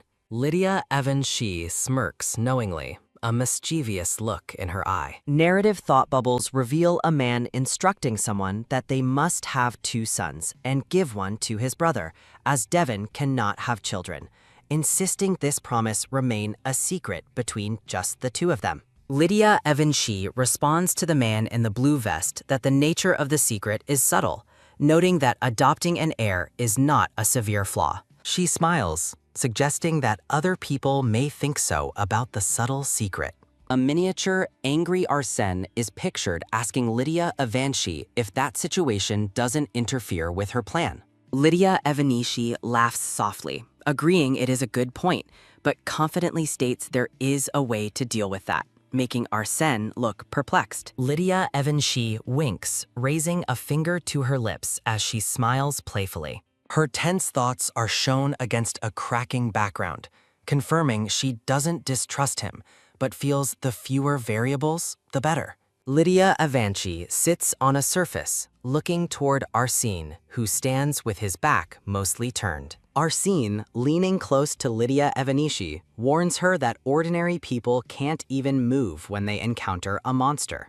A chibi Lydia Avanci sits deep in thought, noting that there is a monster disturbance at least once a month. Arsène thinks she finally understands and suggests she return to the Avanci estate, but Lydia Avanci thinks determinedly that she will just have to learn the sword. Lydia Avanci stares wide-eyed at Arsène with a hand over her mouth, visibly shocked by the confrontation. Arsène runs a hand through his hair, looking exasperated. Arsène commands Lydia Avanci to stop talking nonsense and sleep, stating they are leaving early in the morning. Lydia Avanci is shown sleeping peacefully on the bed, covered by a sheet. Chibi Lydia Avanci is pictured wondering how she is supposed to sleep so early, followed by a thought that she slept just fine, while Chibi Arsène is awake beside the bed. Arsène thinks, bathed in light, that Lydia Avanci must be exhausted in many ways. A close-up thought bubble shows a chibi Lydia Avanci first poisoning herself,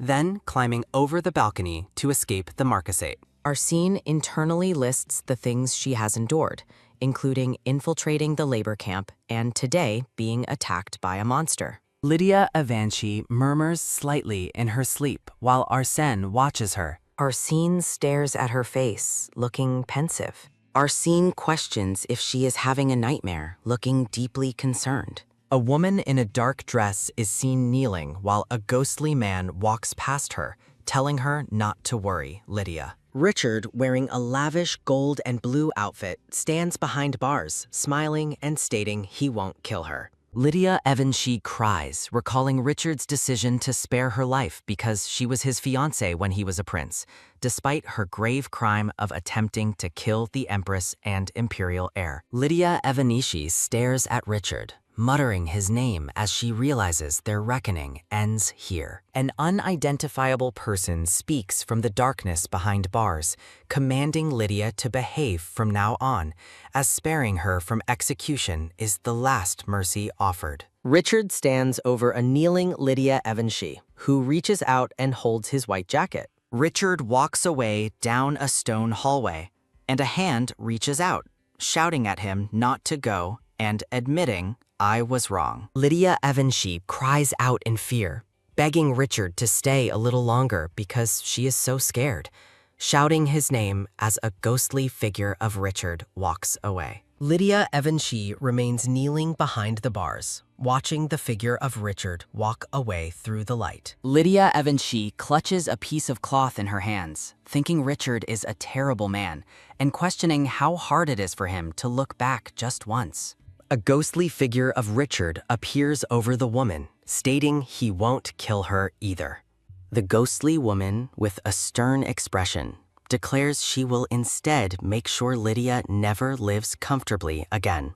Arsene watches Lydia Evanshi sleeping peacefully on the bed from behind. Arsene thinks, looking down at his hand, that he feels a strange discomfort. Lydia Evanshi lies on the bed, and Arsene internally asserts that whatever her feelings toward the Emperor are, they have absolutely nothing to do with him. Arsene stands stiffly, thinking about the unsettling feeling, recalling moments back in the valley, and now again. Lydia Evanshi shouts with a distressed look while standing in front of the Grand Evanshi estate. The man in the brown suit informs the man in blue that the person stationed at the checkpoint confirmed their arrival, stating he passed through the capital wall earlier. The man in blue, Devon, wearing a teal jeweled brooch, looks shocked and stammering. Devon looks out the window at a carriage being pulled by horses in the courtyard, ordering someone to forget his previous words, remove the coffin first, and that he will go greet his father. The mustachioed butler is seen helping the man in the brown suit, and a large shout of "Father!" sounds from below. Devon stands in front of the ornate building, looking delighted and wide-eyed, surrounded by maids. The father exclaims that he has recovered completely and cannot believe it, even seeing it with his own eyes. Devon smiles broadly in his black jacket, looking relieved. The father, leaning on a cane, questions Devon if he truly attempted to register Giselle into their family.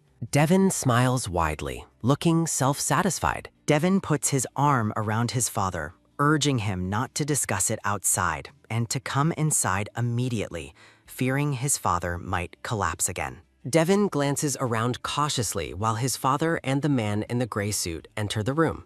Devon reflects that it was good the coffin was already removed, because if it had been found, they would have been in serious trouble.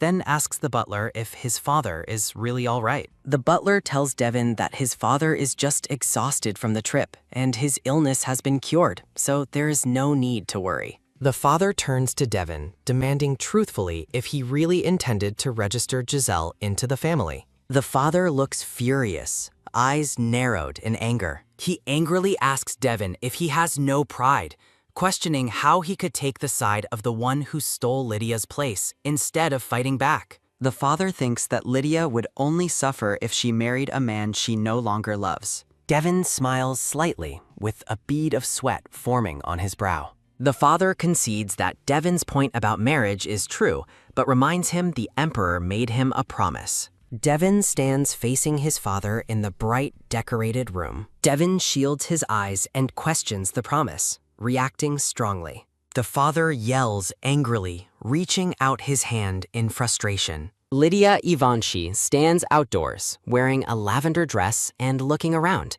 bundled between two men in white cloaks. Lydia Evanshi carries her bag over her shoulder, observing the people gathered in the village. She thinks there isn't a single building left untouched, noticing the widespread damage. Lydia Evanshi addresses Cedric, holding her traveling bag.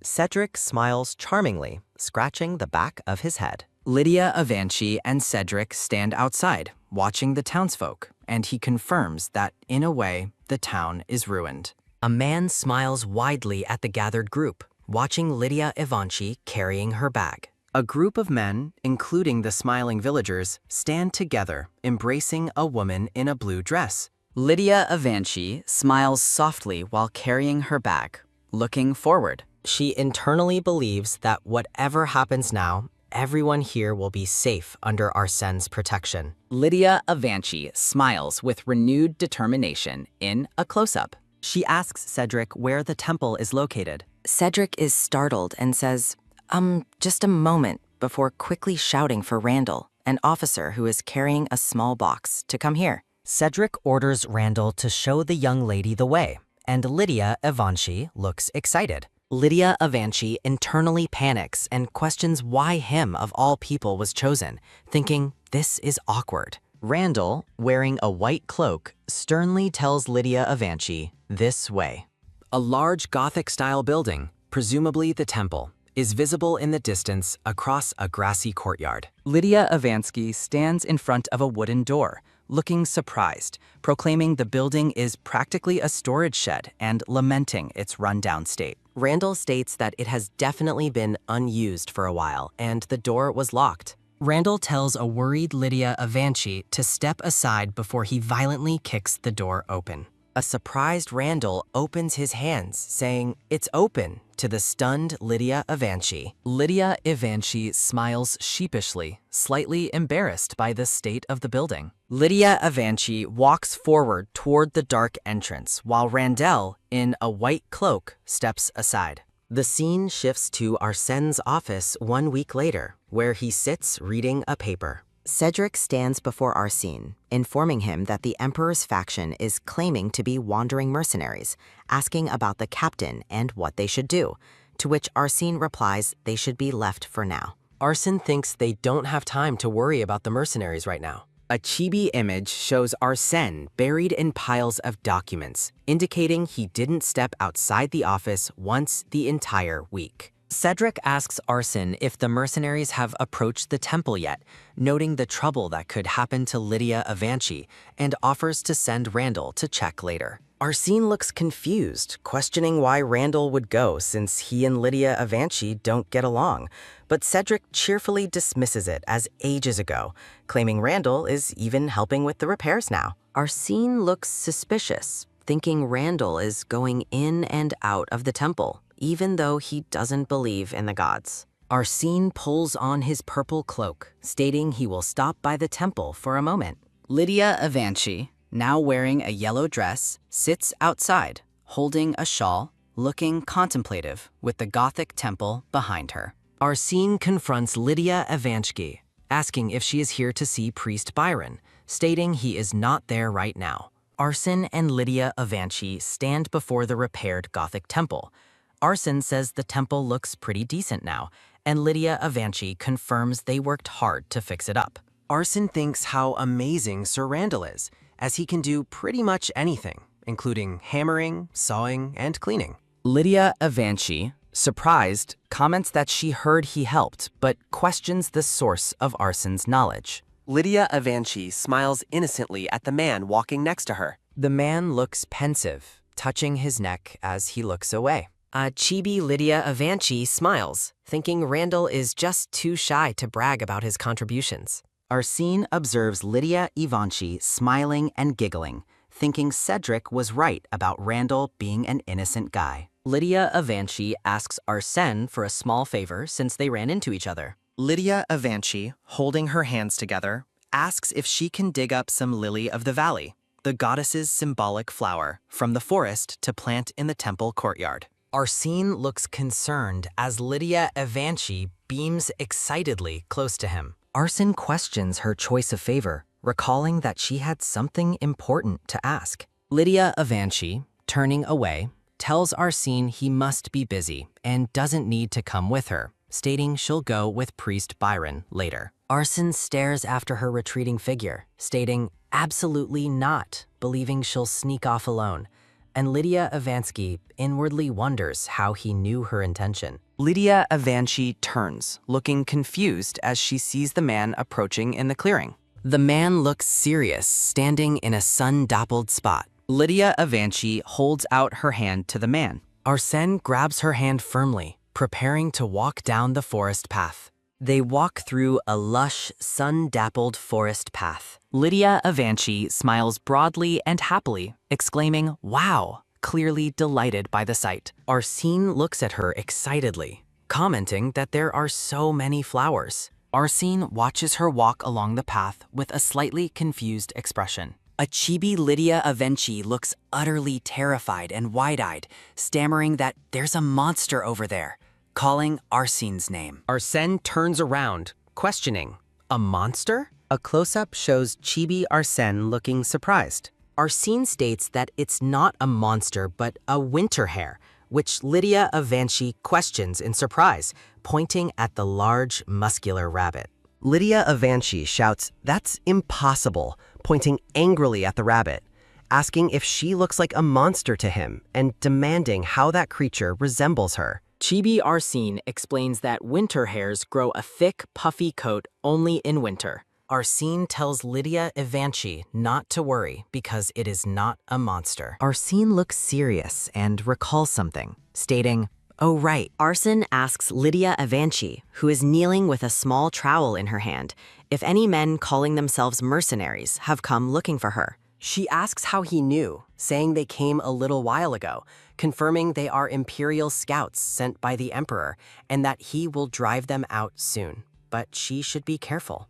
Lydia Avanci questions how he plans to drive them out, arguing if he fails, they might suspect he is hiding something, and Richard might send men openly. Lydia Avanci looks intensely thoughtful amidst white flowers. Arsene murmurs that it'd be best if they left on their own, and asks how to make that happen. A chibi Lydia Avanci looks smug, suggesting she has an idea. Arsene and Lydia Avanci stand outdoors surrounded by white flowers. Arsene looks down, a slight blush on his cheek. Lydia Avanci folds her arms, giving a subtle "what" response. Lydia Avanci smiles widely, claiming they would probably rush off to report immediately. She confirms Richard won't interfere, explaining that if he does, people will assume he has lingering feelings for the fiancé he threw away. Narrative text establishes Richard seized the throne through a coup, leaving his position unstable. Further explains that breaking off his engagement to a marquise's daughter, who was one of his most loyal supporters, already tarnished his image, limiting how ungrateful he can be, and that he desperately needs public favor, avoiding messy rumors. Lydia Avanci looks up at Arsene, eyes wide with excitement. Arsene nods, agreeing very well to her proposition. Arsene tells Lydia Avanci that this plan must remain a secret between the two of them. Arsene smiles down at Lydia Avanci as they kneel amidst the white flowers. Lydia Avanci laughs delightedly. Arsene looks at Lydia Evangeline, who is smiling, while he remains silent. Arsene asks Lydia Avanci why she is so eager to get him into her manor, joking that anyone would think he was hitting on her. Lydia Avanci laughs, holding a small trowel, denying his claim. The woman, giggling, dismisses the man as hopelessly innocent. She points excitedly, seeing many flowers nearby in the field. The woman smiles brightly, enjoying the sunlit field. The man kneels down in the field of white flowers. She inwardly wonders what about her Richard found exhausting. The man contemplates the woman while resting his face on his hand. She thinks the man was unnecessarily dramatic just now. Both characters are sitting in the flower field together. The sun sets over a large building complex. The woman thanks the man for walking her back to the temple. She looks startled as the man quickly approaches her face. The woman insists the situation ruins the plan, requesting cooperation for their goal. She cheerfully asks if he sent someone to help clean the temple. The woman smiles sweetly while holding the bouquet, thanking him again. The man looks calmly at her, bathed in sunlight. He covers his face, perhaps stifling a reaction. The man realizes it is already evening, lamenting he told Cedric he would be brief. He exhales a sigh of resignation, looking away. She is kneeling, contemplating the difficult act of pretending to be Lord Arsene. The two are shown side by side, looking serious while surrounded by flowers. You are having a conversation with a user.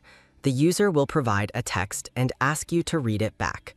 Your only task is to read the text back to the user without any acknowledgement, and nothing else.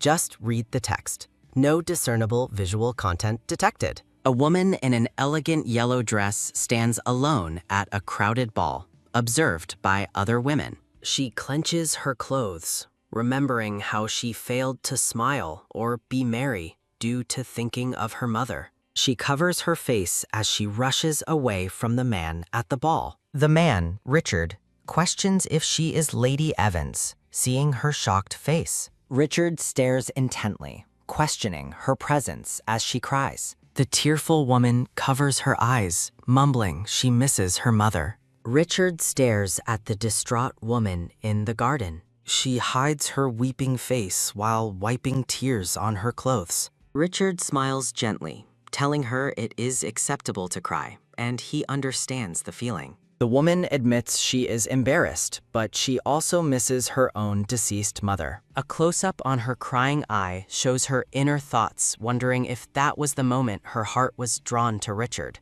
A chibi flashback summarizes the resulting relationship being rumored after she frequented the third prince's palace. A narrative bubble proclaims their engagement, followed by a flashback scene of cheating. The trauma escalates: broken engagement, imprisonment, and regression. She angrily discards her past memory, deciding it's not worth recalling. The woman smiles warmly, closing her eyes in satisfaction. With fierce determination, she resolves to openly show her affection starting tomorrow. People murmur about the woman walking conspicuously through the town square. The woman asks the man what is wrong. The man, frustrated by the lack of organization, sighs. The man points out profiteers selling grain at 10 times the actual cost. The freckled man in the cap smiles, urging an immediate confrontation. A map outlines the difficulty of procuring food in the frontier due to magic beasts,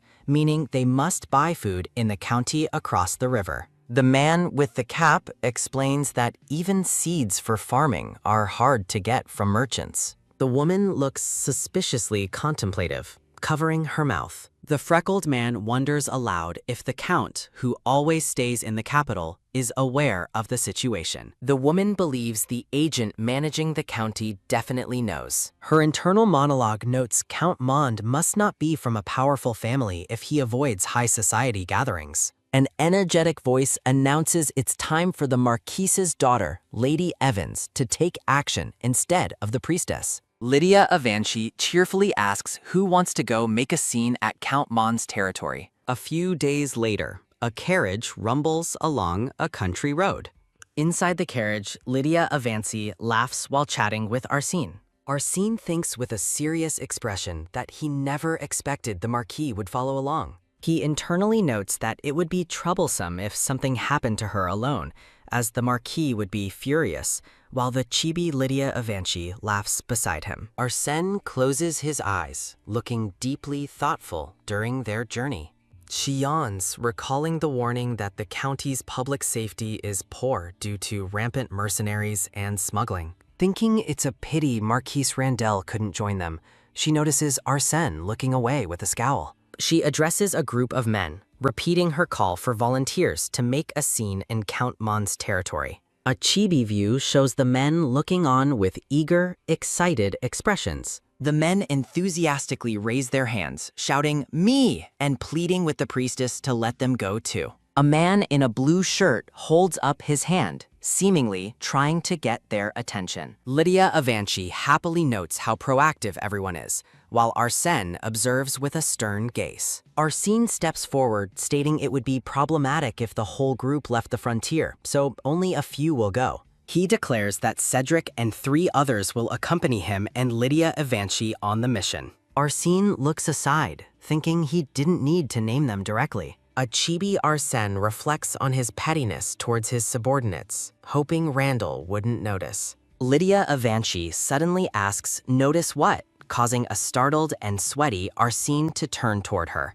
He stammers a quick, "Ah," caught off guard by her question. Arsene hands her a scroll, stating he has prepared it, and she thanks him. She eagerly begins to unroll the scroll, asking where they are going. Both she and the chibi Arsène stare in confusion at the completely blank scroll. Lydia Evanchi stifles a laugh, covering her mouth with a sly expression.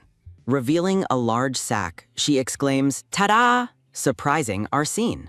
The bag is shown to be filled with a large pile of sparkling diamonds. She smiles with mischievous delight at his reaction. Arsène flinches, visibly shocked by the sheer amount of wealth she brought. Lydia Evanchi happily holds up a beautiful dress, much to Arsène's visible dismay. Arsène collapses onto the couch, covering his face in exasperation as she laughs heartily. He peeks through his fingers, thinking he should just rip out the rest if that's not enough. The man in the blue-trimmed jacket covers his face, overwhelmed by her antics. A chibi Arsène looks flustered as Lydia Evanchi presents the dress, questioning her actions. She smiles calmly, having accomplished her goal of shocking him. Later, Lydia Evanchi sleeps peacefully during the carriage ride.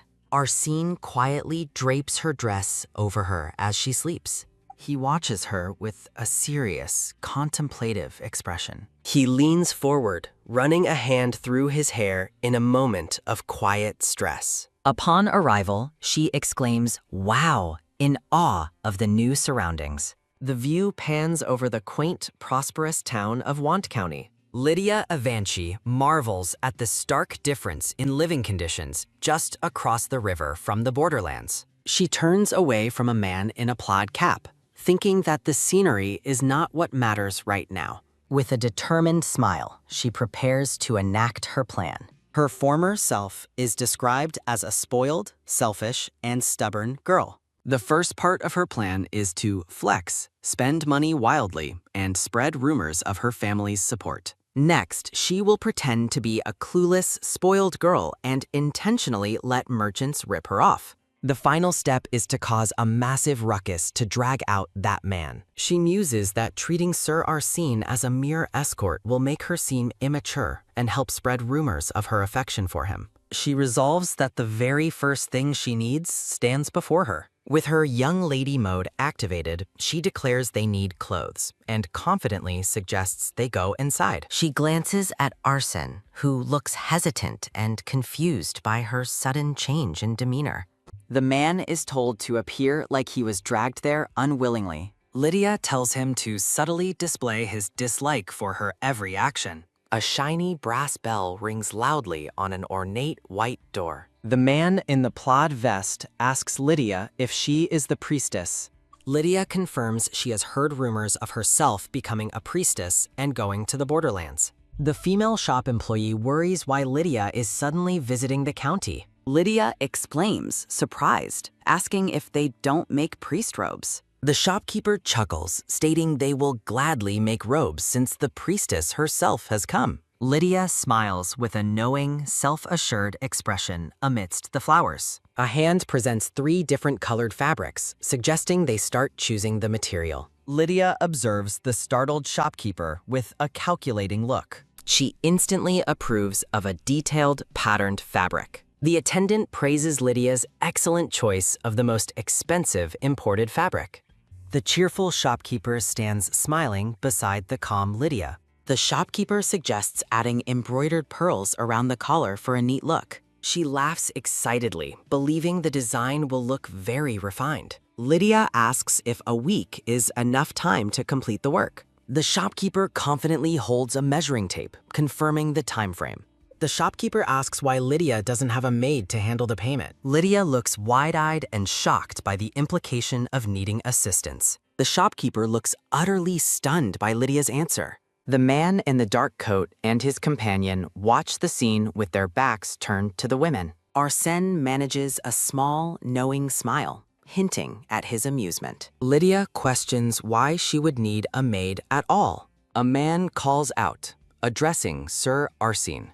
Arsène looks down in a thoughtful manner, anticipating the cost. A large diamond is produced, causing the attendant to look shocked. Lydia, standing calmly, questions if there is a problem. The extravagant payment causes an internal shout of jackpot. Lydia smiles subtly, satisfied with her actions. Narrative text establishes that every shopkeeper in the district rushed toward Lydia the next day. An exhausted Lydia complains she walked around too much and is weary. She ponders implementing the next part of her plan now that many people are around. Arsene looks concerned by the exclamation of, "Oh my goodness." Exhausted Lydia sits surrounded by flowers and asks Arsene if he could carry her. Lydia smirks internally, anticipating Arsene will sternly refuse. Arsene surprisingly scoops her up in a bridal carry. He stares down at her with a slightly worried, intense expression. Lydia asks, stunned, if he is very tired,